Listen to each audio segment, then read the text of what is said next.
by Bruce ArthurSports ColumnistFri, October 13, 2017. I may be old-fashioned, but I remember when a Las Vegas stripper releasing a video of an NFL offensive line coach snorting cocaine off his desk because she was upset about the current racial inequalities in America would be the biggest story in any given week, more or less. I mean, it has everything: a stripper, cocaine, implied threats, video, the fight for racial equality. This may not sound like the Miami you-know, but there it is. But the Chris Forster story lasted maybe an hour or so before it was relegated to a piece of relative trivia, and treated with almost as much indifference as Dolphins QB Jay Cutler treats literally everything. The NFL has always trusted the game to transcend any of its many controversies. No matter how calamitous the week, when the games came on, they pushed everything away for the day. But this wasn't that. Last week, with the protest issue slowing, the vice-president of the United States attended a Colts 49ers game for the express purpose of leaving it, which under more sane political and societal circumstances would be pretty defensible, actually. I mean, the game was good enough, in the end, but it probably had no right to be. But when Mike Pence flew to Indianapolis at taxpayer expense for the sole purpose of hammering a wedge deeper into the bottomless crevasse of America's culture wars, the whole thing exploded again.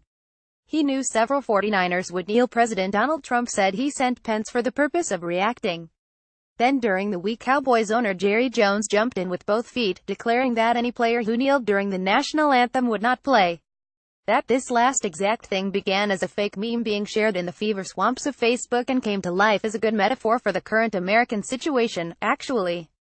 This led to ESPN's Jemele Hill raising the idea that Americans upset with Jones trampling on a peaceful protest against the racism baked into the American system should go to his sponsors with their displeasure, which led to ESPN suspending the SportsCenter anchor for 2 weeks, which led to the President of the United States lauding his friend Jones and attacking Hill and ESPN, between welcoming the Pittsburgh Penguins to the White House and letting Puerto Rico rot. So now the NFL is panicking, and both Commissioner Roger Goodell and representatives of the players will attend a league board of governors meeting next week to address the actual causes and goals behind the protests. Because what has happened is the NFL has finally run up against something bigger than itself.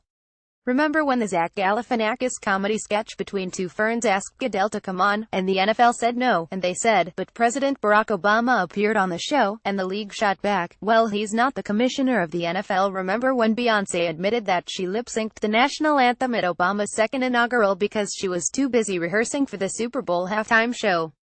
These things actually happened. The NFL got called before congressional committees, got taken to task for its treatment of concussions and exploitation of pro-military promotions, but when push came to shove it was in charge.